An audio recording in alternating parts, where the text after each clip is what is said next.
Introduction légère à la colonne vertébrale. On va parler rapidement du rachis, qu'on sait qu'il est composé de vertèbres cervicales, thoraciques, lombaires, du sacrum et du coccyx. Pour se rappeler du nombre, associez-les juste aux heures du repas. 7 heures pour le matin, 12 heures à midi et 5 heures le soir.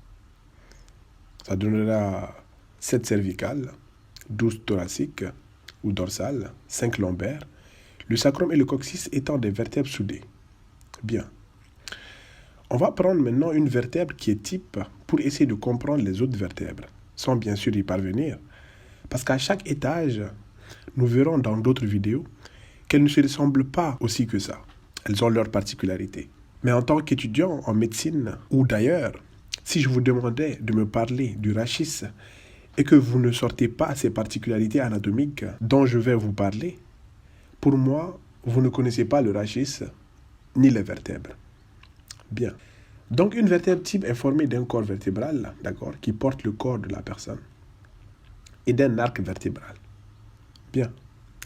Entre ce corps vertébral et cet arc vertébral, il y a le foramen vertébral. Et si on superpose les vertèbres, on verra que l'empilement, d'accord, de ces vertèbres-là vont former le canal vertébral, dans lequel va cheminer la moelle épinière. Cet arc vertébral va être composé de 2 pédicules, ou petits pieds, et de 2 lames.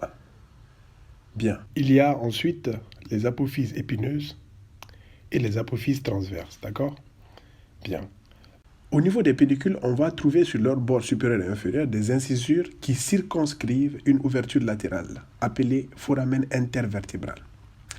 Ce foramen intervertébral sera d'autant plus palpable, vu que son nom l'indique intervertébral, si l'on superpose encore une fois 2 vertèbres supérieures et inférieures. Et vous allez me demander à quoi sert ce foramen intervertébral?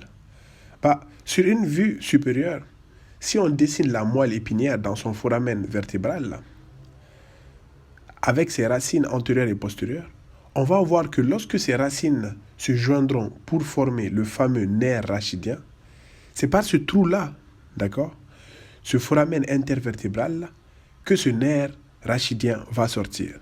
Donc à peu près, on va se dire que chaque vertèbre possède ça, même si on va voir qu'il y a des particularités, il y a des vertèbres qui ne possèdent pas de corps, il y a d'autres dont leurs apophyses transverses sont discrets, ou bien leurs apophyses épineuses aussi le sont.